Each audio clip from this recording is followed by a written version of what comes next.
गुजरात के राज्यपाल आचार्य देवव्रत जी, देश के रक्षा मंत्री श्रीमान राजनाथ सिंह जी,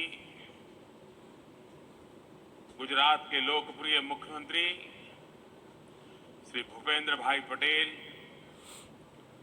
गुजरात सरकार में मंत्री जगदीश भाई, अन्य मंत्रिपरिषद के सारे वरिष्ठ सदस्य, CDS general Ali Chauhan ji, chief of air staff air chief marshal B R. Chaudhari, chief of naval staff admiral R. Hari Kumar, chief of army staff general Manoj Pande, अन्य सभी महानुभाव, विदेशों से आए हुए सभी गणमान्य महानुभाव, देवी और सज्जनों, गुजरात की धरती पर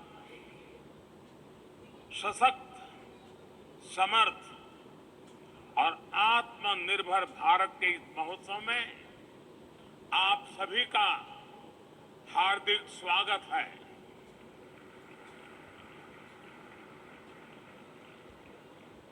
देश के प्रधानमंत्री के रूप में आपका स्वागत करना ये जितना गौरवपूर्ण है, उतना ही गौरवपूर्ण इस धरती के बेटे के रूप में आप सबके स्वागत करने का भी मुझे गर्व है। डेफ एक्सपो 2022 का ये आयोजन नए भारत की ऐसी भव्य तस्वीर खींच रहा है जिसका संकल्प हमने अमृतकाल में लिया है। इसमें राष्ट्र का विकास भी है, राज्यों का सहभाग भी है, इसमें युवा की शक्ति भी है, युवा सपने भी हैं, युवा संकल्प भी है, युवा साहस भी है, युवा सामर्थ्य भी है। इसमें विश्व के लिए उम्मीद भी है, मित्र देशों के लिए सहयोग के अनेक अवसर भी हैं। साथियों, हमारे देश में डिफेंस एक्सपो पहले भी होते रहे, लेकिन इस बार का डिफेंस एक्सपो अभूतपूर्व है। एक नई शुरुआत का प्रतीक है। ये देश का ऐसा पहला डिफेंस एक्सपो है जिसमें केवल भारतीय कंपनियां ही भाग ले रही हैं। केवल मेड इन इंडिया रक्षा उपकरण ही है। पहली बार किसी डिफेंस एक्सपो में भारत की मिट्टी से,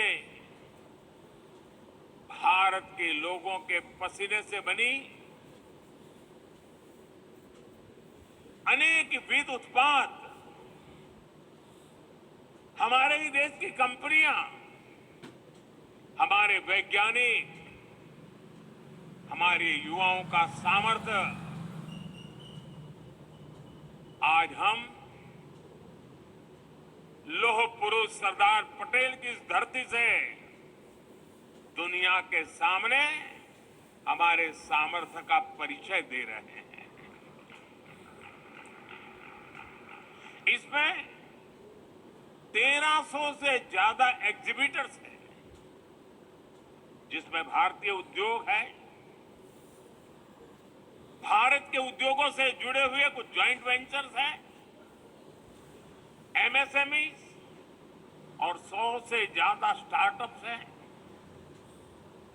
एक तरह से आप सब यहां और देशवासी और दुनिया के लोग भी क्षमता और संभावना दोनों की झलक एक साथ देख रहे हैं।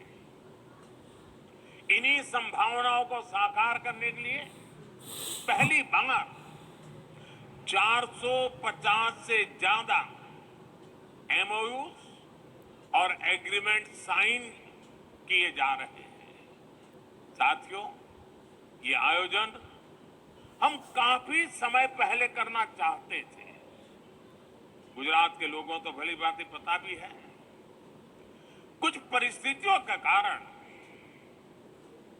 हमें समय बदलना पड़ा। उसके कारण थोड़ा विलंब भी हुआ। जो विदेशों से मेहमान आने थे उनको असुविधा भी हुई, लेकिन देश के अब तक के सबसे बड़े डिफेंस एक्सपो ने एक नए भविष्य का सशक्त आरंभ कर दिया है। मैं जानता हूं कि इससे कुछ देशों को असुविधा भी हुई, लेकिन बड़ी संख्या में विभिन्न देश सकारात्मक सोच के साथ हमारे साथ आए हैं। साथियों, मुझे खुशी है कि भारत जब भविष्य के इन अवसरों का आकार दे रहा है, तो भारत के 53 अफ्रीकन मित्र देश कंधे से कंधा मिलाकर हमारे साथ खड़े हैं।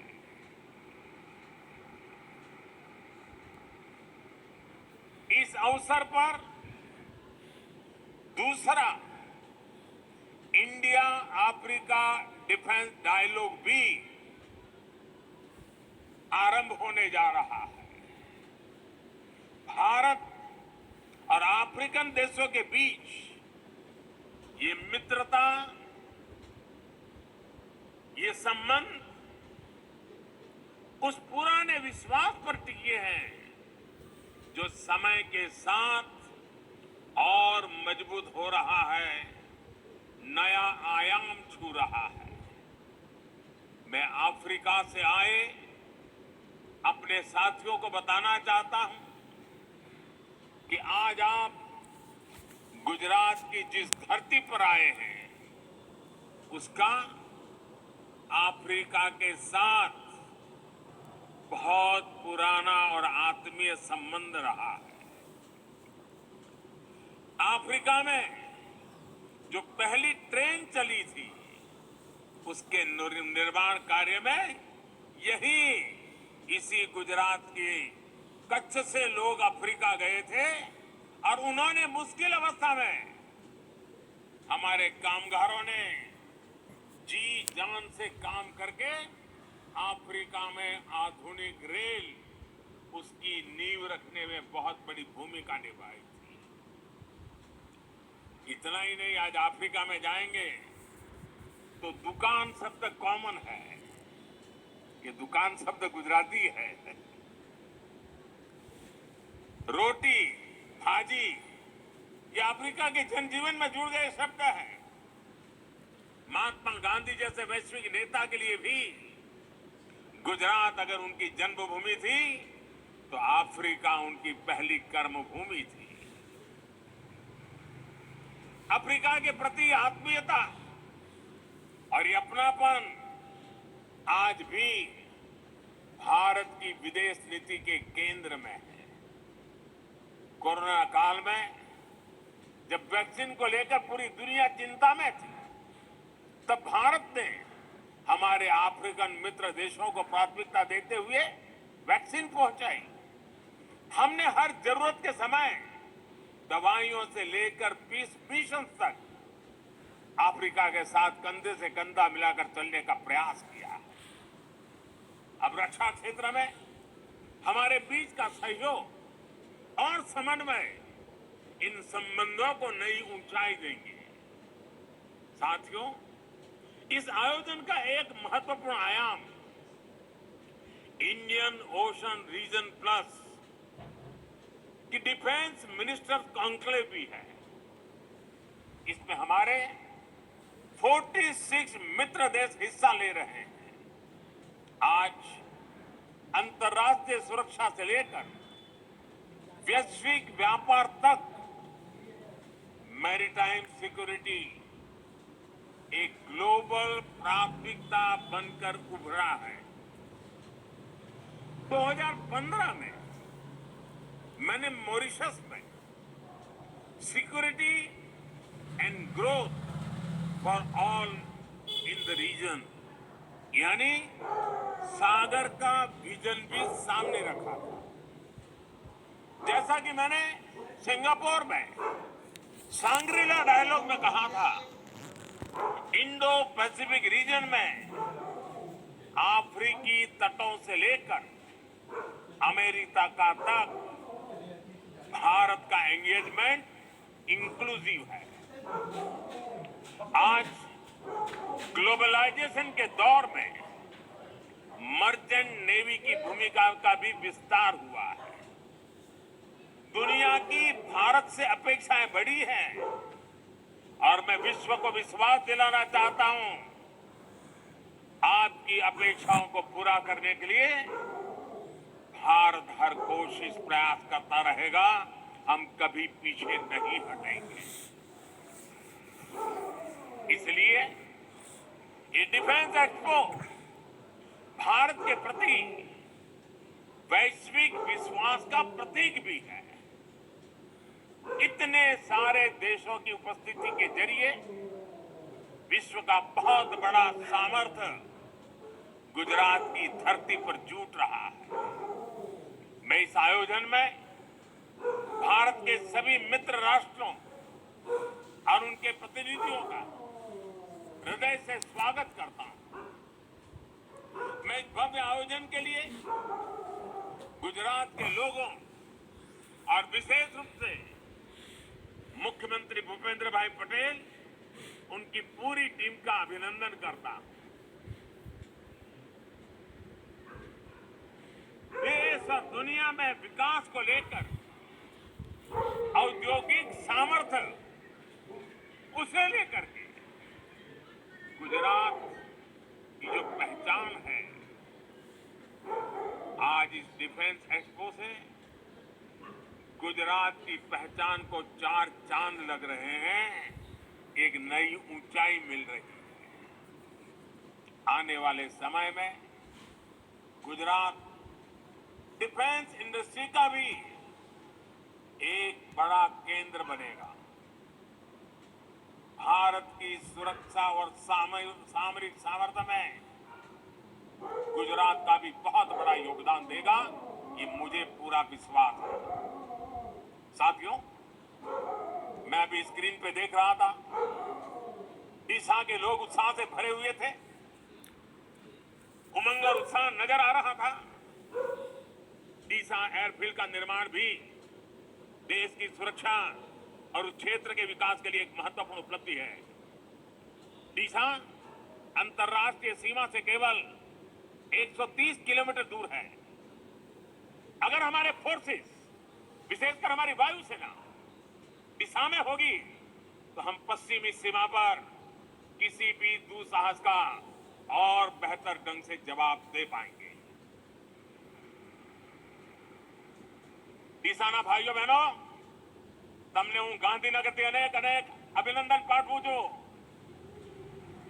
હવે તો ડીસા વાસણનો બનાસકાંઠા પાટણ જિલ્લાનો સિતારો ચમકી રહ્યો છે।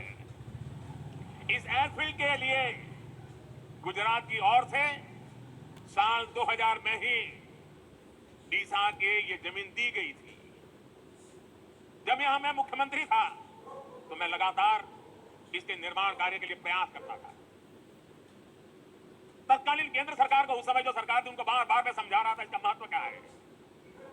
इतनी सारी जमीन दे दी, लेकिन 14 साल तक कुछ नहीं हुआ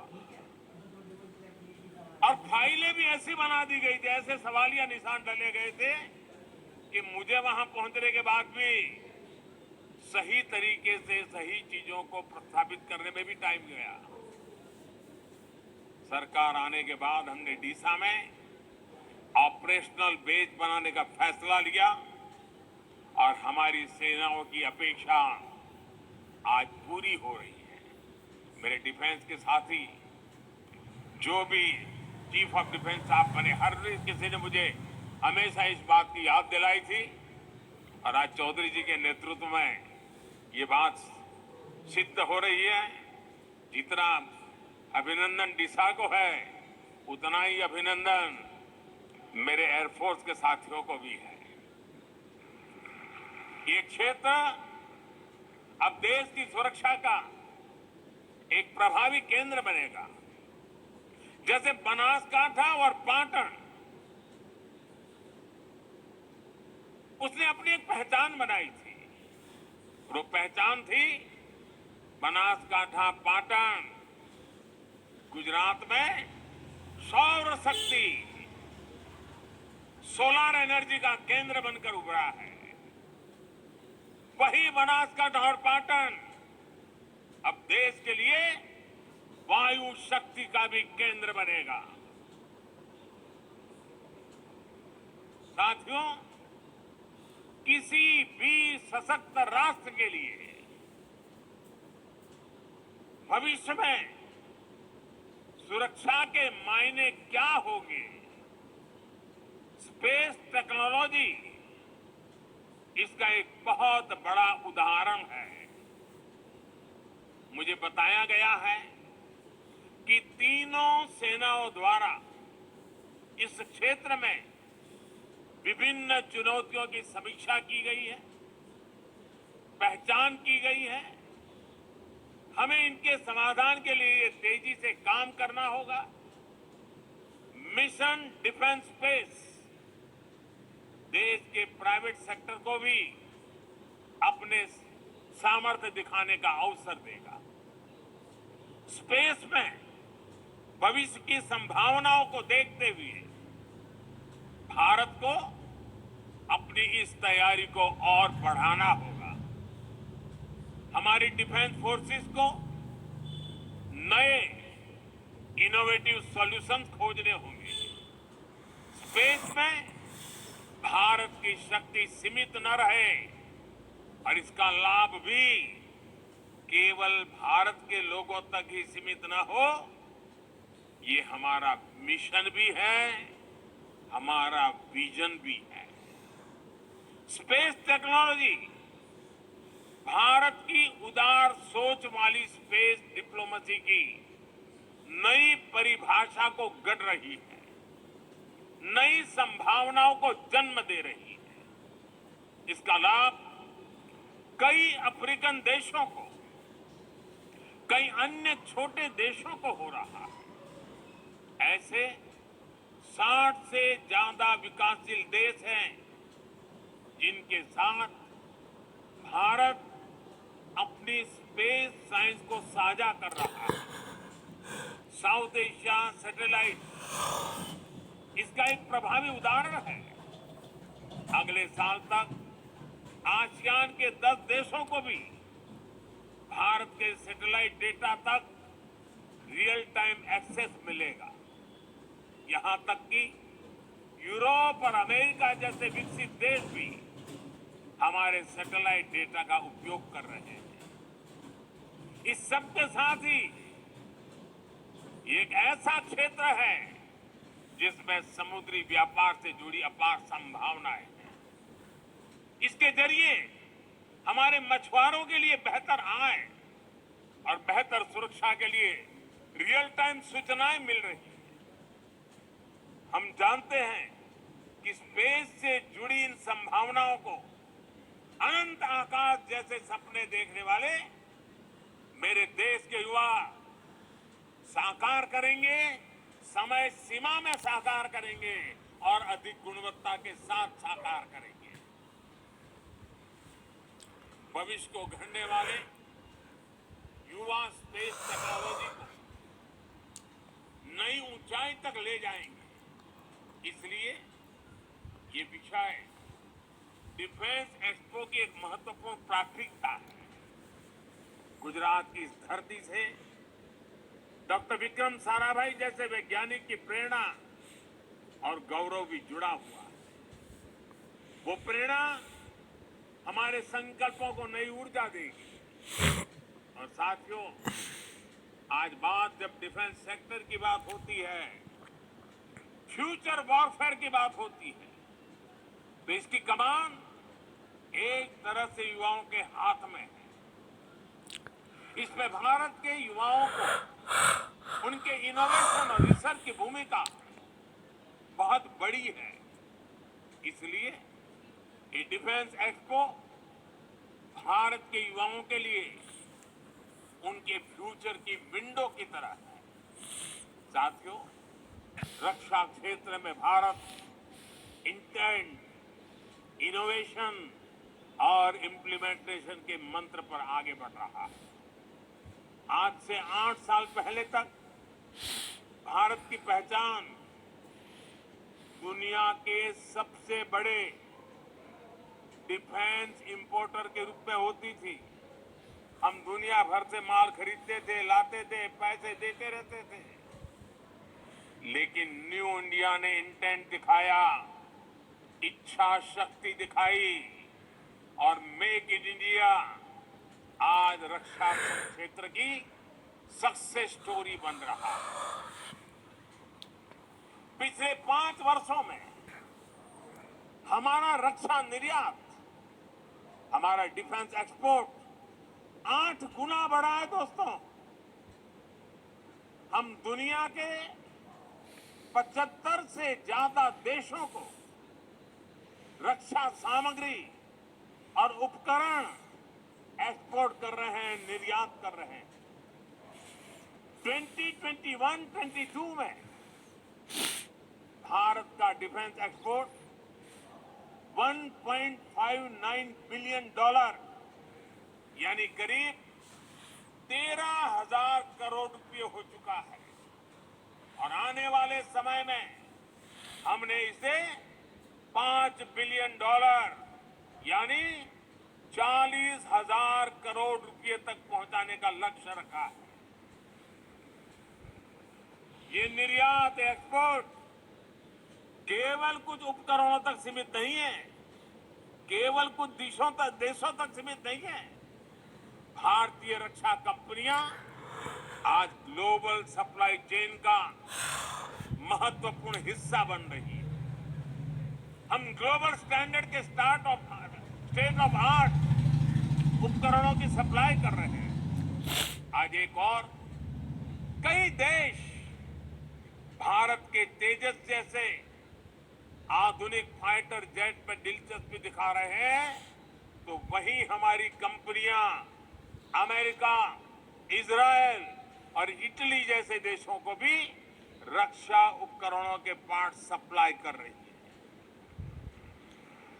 साथियों, हर भारतीय को गर्व होता है जब वो सुनता है कि भारत में बनी ब्रह्मोस मिसाइल अपनी कैटेगरी में सबसे घातक और सबसे आधुनिक मानी जाती है।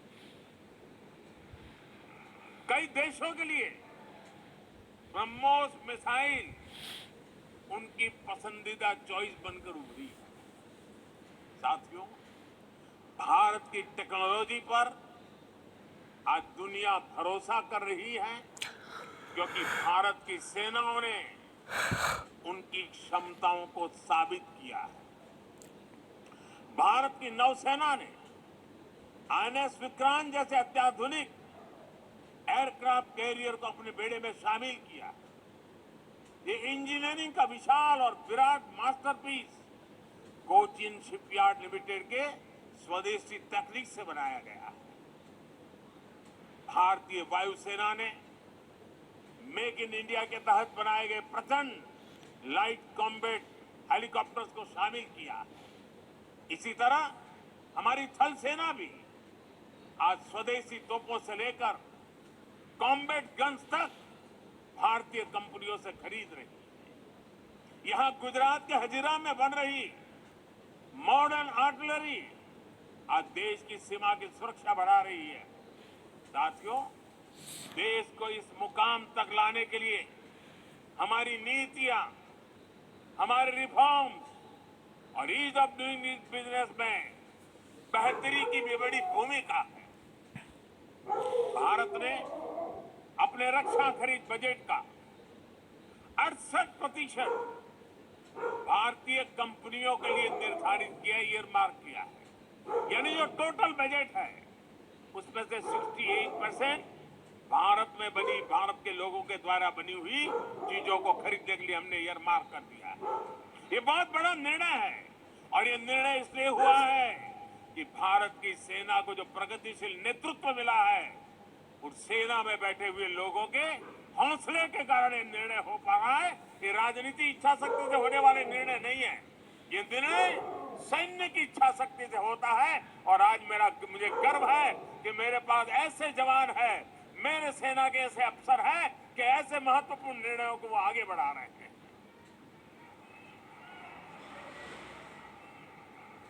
इसके अलावा हमने डिफेंस सेक्टर को रिसर्च और इनोवेशन के लिए, स्टार्टअप इंडस्ट्री और एकेडमिया के लिए खोला।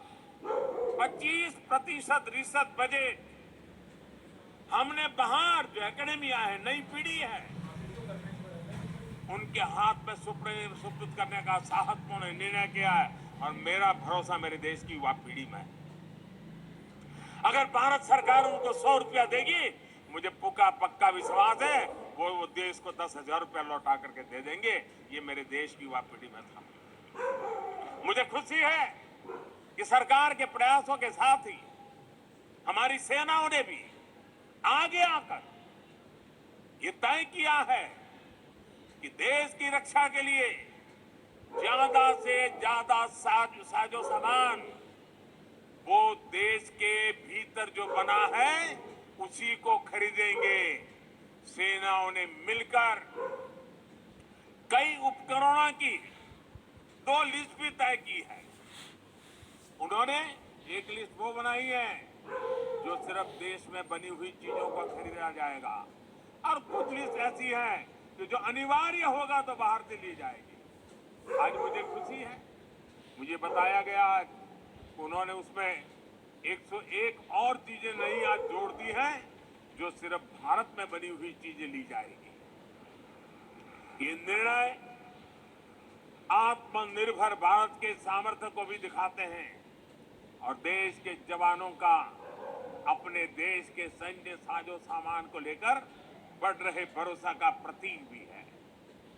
इस लिस्ट के बाद रक्षा क्षेत्र के ऐसे 411 साजो सामान और उपकरण होंगे जिन्हें भारत केवल मेक इन इंडिया के तहत खरीदेगा।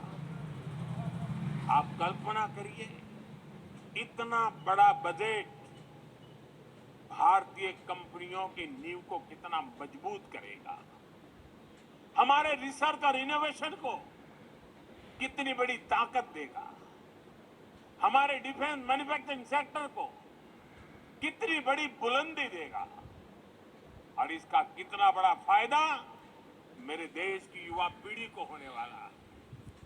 साथियों, इस चर्चा के बीच मैं एक और विषय जरूर कहना चाहता हूं, और मैं समझता हूं कि इस बात को हमने समझना होगा। जो कमेंटेटर्स होते हैं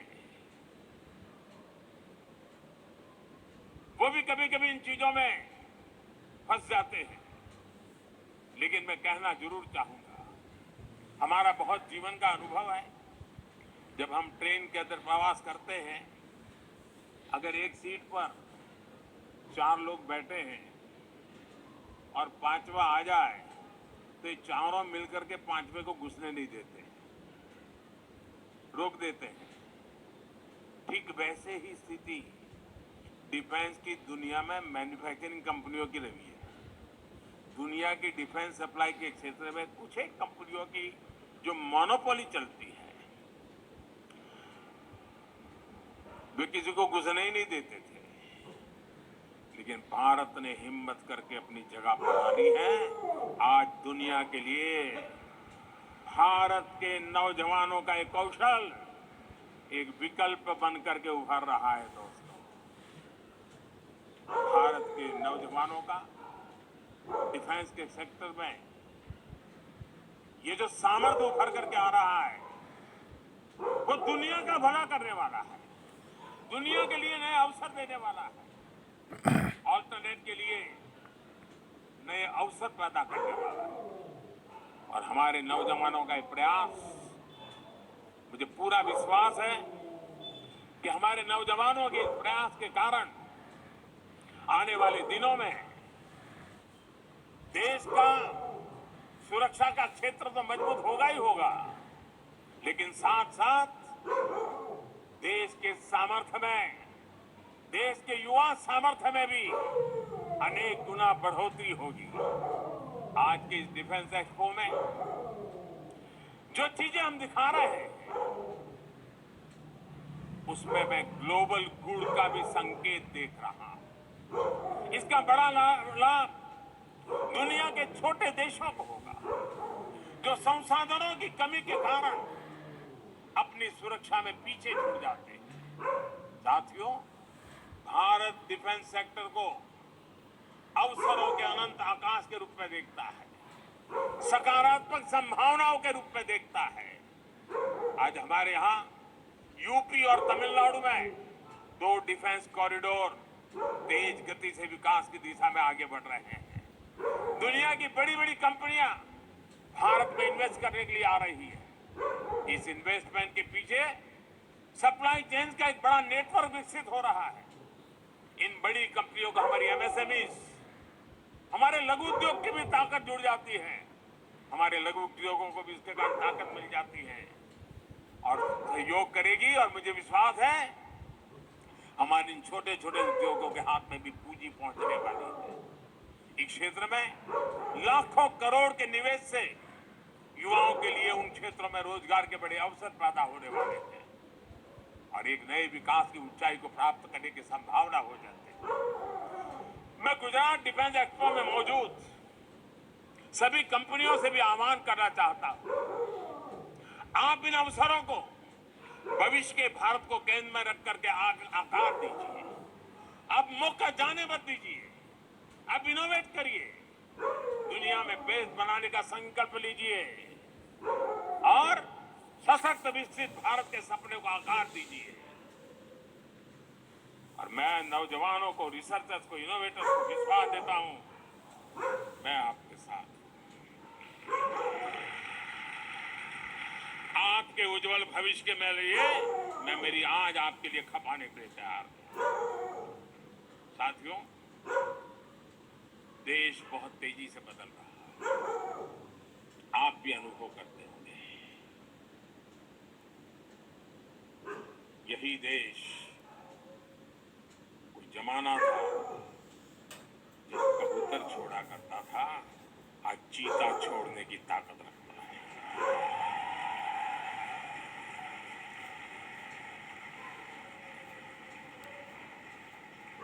इस सामर्थ्य के साथ घटनाएं छोटी होती हैं, लेकिन संकेत बहुत बड़े होते हैं। शब्द सरल होते हैं, लेकिन सामर्थ्य अपरंपार होता है। और आज भारत की युवा शक्ति, भारत का सामर्थ्य विश्व के लिए आशा का केंद्र बन रहा है। और आज का ये डिफेंस एक्सपो उसी का एक रूप लेकर के आपके सामने प्रस्तुत है। मैं हमारे रक्षा मंत्री राजनाथ जी को हृदय से बहुत बहुत बधाई देता हूं कि इस काम के लिए जो कड़ी मेहनत उन्होंने की, जो पुरुषार्थ किया है। कम बोलते हैं लेकिन बहुत मजबूती से काम करते हैं। मैं उनका भी अभिनंदन करता हूं, उनकी पूरी टीम का अभिनंदन करता हूं। आप सबको बहुत बहुत शुभकामनाएं और आने वाले दीपावली के त्योहारों की शुभकामनाओं અને આપણા ગુજરાતના લોકોને નવા વર્ષની પણ શુભકામનાઓ। ધન્યવાદ।